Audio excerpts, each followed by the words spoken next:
السلام عليكم. ازيكم يا حبايبي؟ عاملين ايه؟ يا رب تكونوا بخير دايما وبأحسن حال يا رب، اللهم امين. اللهم صل وسلم وبارك على سيدنا محمد وعلى اله وصحبه وسلم. هنعمل بقى ايه؟ نسكافيه.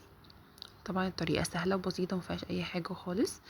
اول حاجه بنحط كميه النسكافيه اللي انت بتحتاجيها، سواء باكو او معلقه. وبعد كده بتحطي معلقه سكر عشان يكون مظبوط، لو انت بتحبيه معتدل.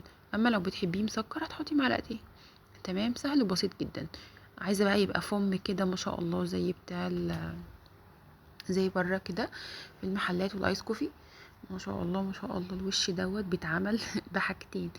انا بشوف الولاد بيحطوا في الازازه بيقعدوا يربوا يربوا يربوا عشان يعملوا فوم كده. تمام، انا بقى مش بعمل كده.